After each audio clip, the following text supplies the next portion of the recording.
Welcome to week 9 of the Lifelong Rivals Sports Podcast.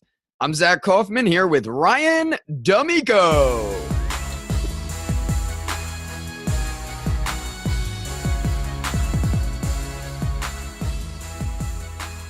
What's up? How you doing, Zach? Feeling good, man. How about you today? Yeah, I'm doing real well. Thanks for asking. Everything is good on my end. I know everything is good on your end. You had a good weekend last weekend. So, hey, let's keep the good vibes going and, have a good show tonight. Let's do it. So first thing, you mentioned my weekend this past weekend. I'll start out with talking about that. It is sports related here, but I took a trip out to Chicago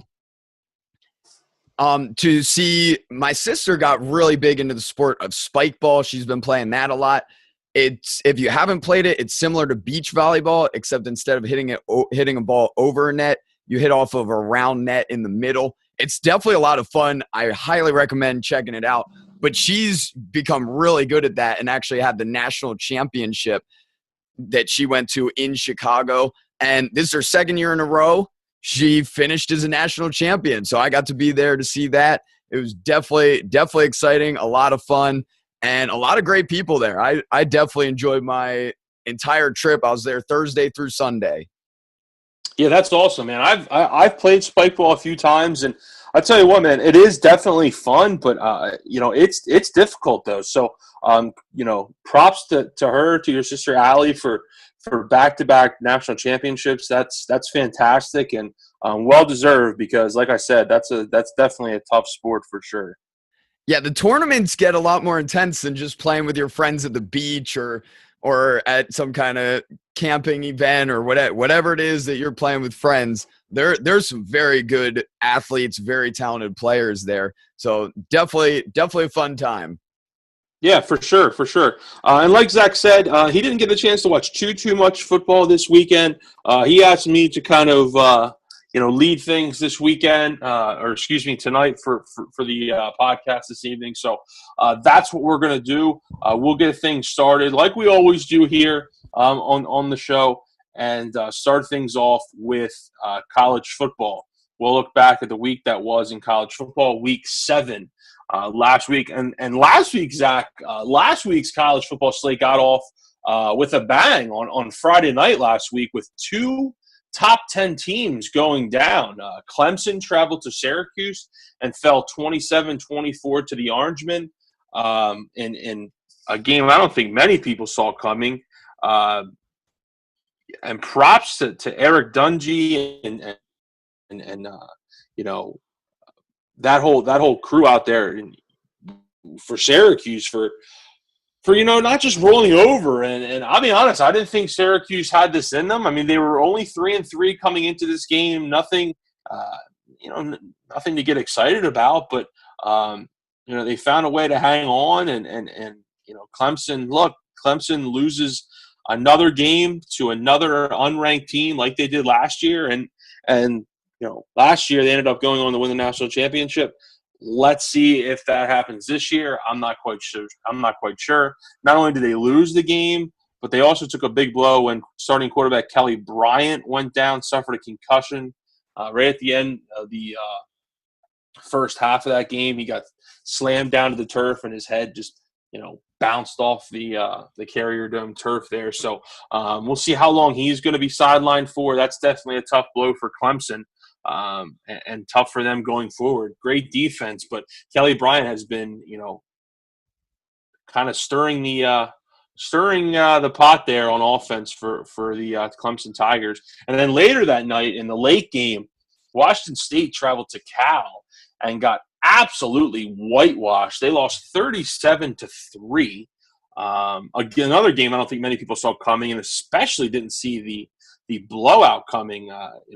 Washington State, one of the higher scoring teams in the country, they go in and only score 3 points against Cal, and the game was really never close. Guy we talked about last week on the show, in Luke Falk, had just an awful game. He had 5 interceptions, no touchdown passes. Now, a few of those interceptions weren't his fault, but at the end of the day, they do go on his stat chart.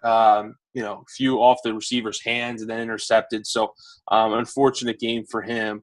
But look, it is what it is. And Washington State, maybe just kind of feeling themselves a little bit. An overlooked Cal. I think that's what it came down to. And head coach Mike Leach, he didn't mince words after the game, saying, "Look, we thought we were front runners and didn't show up for the game." That's what he thought. That's why I like Mike Leach. He doesn't mince words, and rightfully so. And Washington State did not look good. So Friday night got things started off with a bang in college football when two top 10 teams fall. It really opens things up for the rest of the weekend. And there were definitely some interesting games then on Saturday, a few that we'll talk about here. One that stood out to me was the University of Miami. They win another thriller late in that game. They beat Georgia Tech. They had to kick a field goal late with under a minute left. They won 25-24. Had to go 90-some yards on their final drive to get into field goal range. Ultimately, got lucky on a ball that it was fourth down.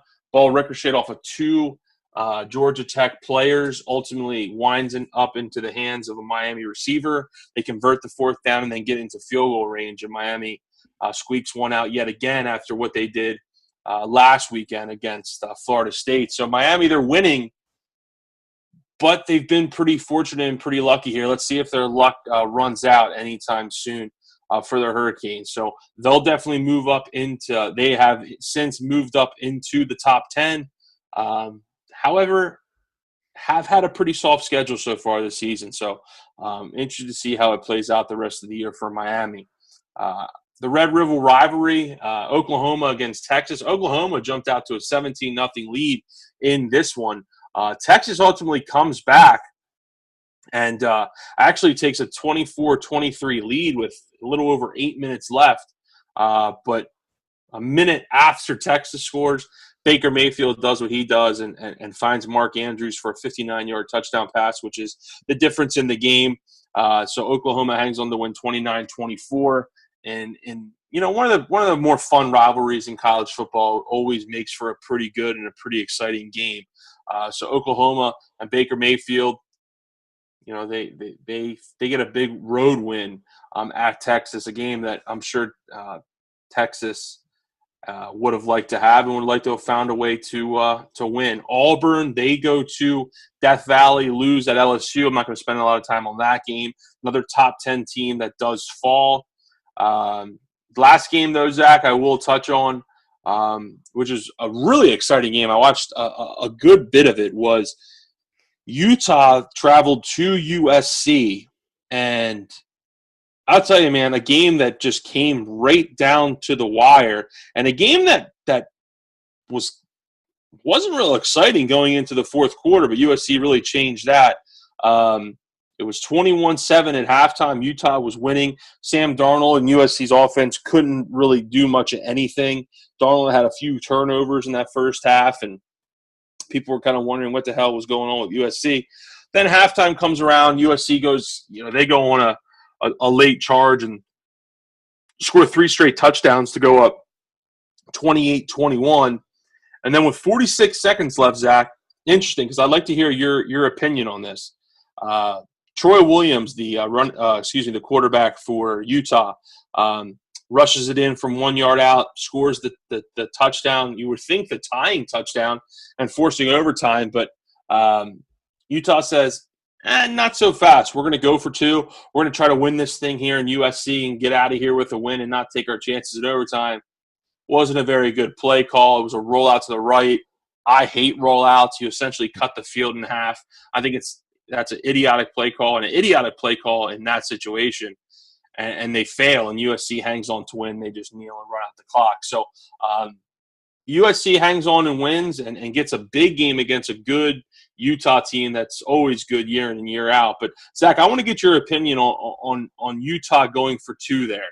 Are you good with Utah going for 2 there, or do you think that, look, You weathered the storm. You weathered the fury from USC in the fourth quarter. You came back. You tied it. Let's just take our chances in overtime on the road and see if we can get out of here with a win. Or do you like the fact that they went for two and said, hey, let's just win it here and not even mess with overtime and just try to steal one here on the road?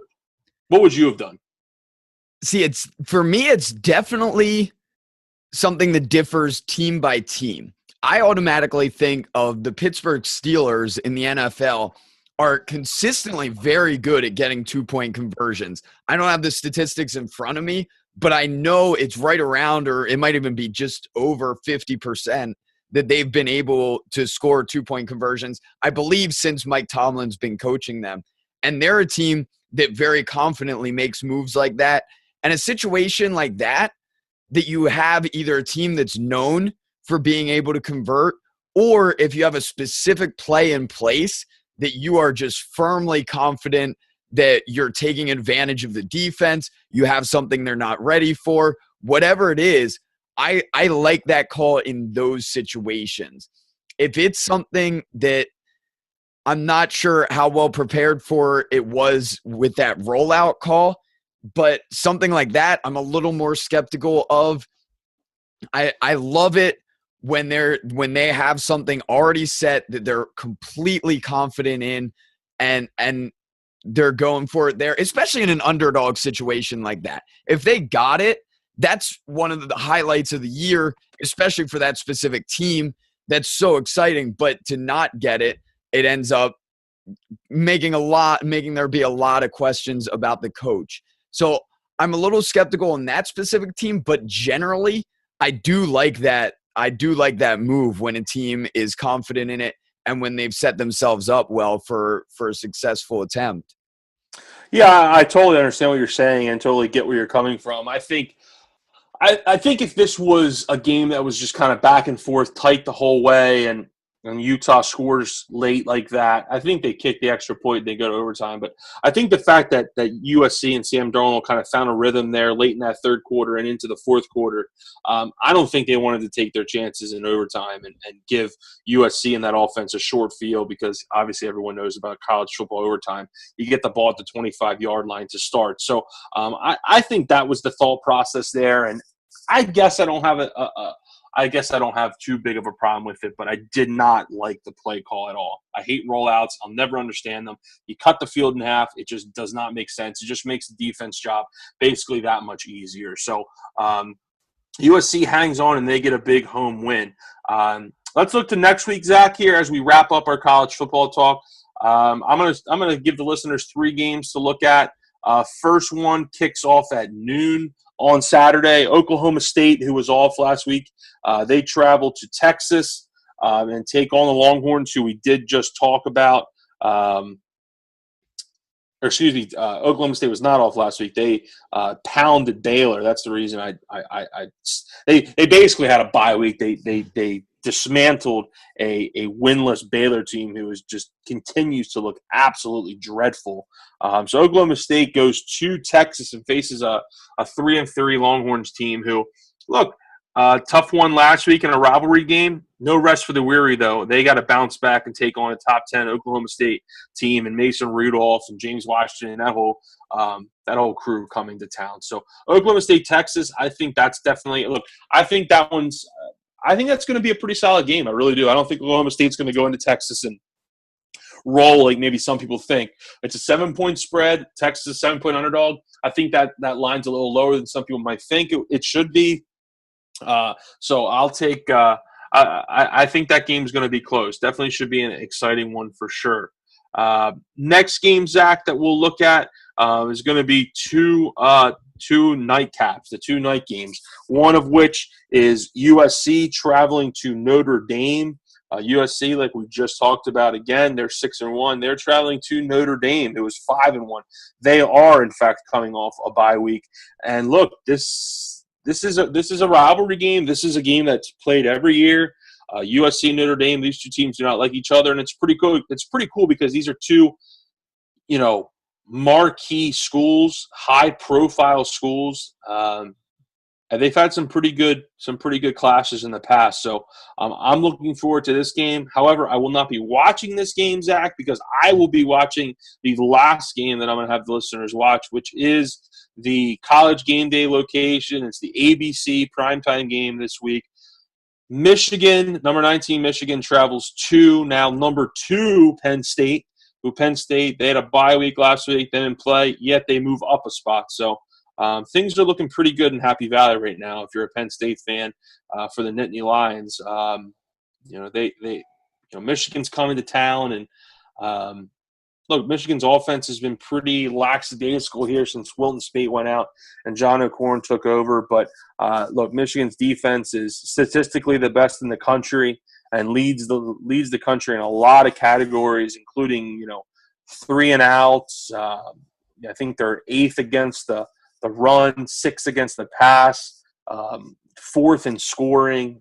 Just fantastic. One of the best defensive lines in all of college football. They're going to have their hands full with Saquon Barkley and Trace McSorley, especially at night in Happy Valley, it's going to be a whiteout, so it's going to be a crazy atmosphere. But I'm not going to go out on a limb. I'm not ready at this point. It's still early in the week, so I'm still trying to feel out this matchup. I'm not willing to say Michigan's going to win, but I have a feeling this game's going to be close. I just think Michigan's defense is going to do enough to keep them in this game. Michigan's defense is, like I said, very tough. And Penn State hasn't faced a team like Michigan yet and hasn't faced a defensive line like Michigan yet. So I'm interested to see how Penn State's going to fare offensively. And it should be a good ball game. I think this is going to be a good ball game. I think a lot of people predicting double-digit victory here for Penn State. I'm going to be in the minority here. I think this is going to be a close game and going to come down to 1 or 2 of the last possessions in the game. So that's the game I'll be watching Saturday night, and those are the 3 games that I think people need to look out for next weekend. Anything you want to add for the college football slate, Zach? The Michigan-Penn State game is the one that stood out for me as well. I think it's interesting that you're calling a close game there. I saw the line is Penn State by 9.5 as of right now. So yep.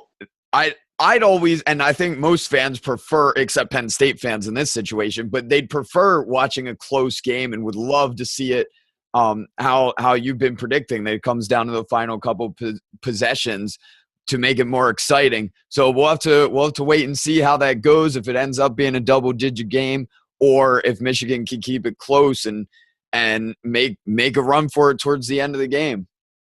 Yeah, absolutely. Should be exciting. Should be a good one. I've had several requests to go watch the game at different houses, different Penn State places, and I've reluctantly said maybe. I'm still not sure if I'm going to go out or not, or if I'm just going to stay at home and watch it. I'm not sure.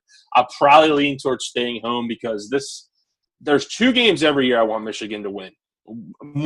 More than any other 2. One is Ohio State, obviously. Biggest rival. It's the last game of the year. It usually means everything.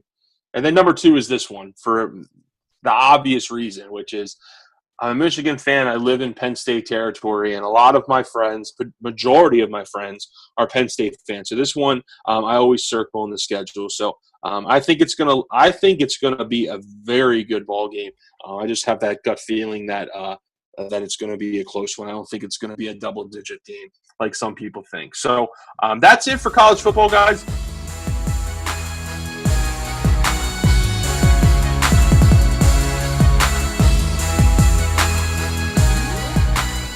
Thank you so much for listening to the Lifelong Rivals Sports Podcast.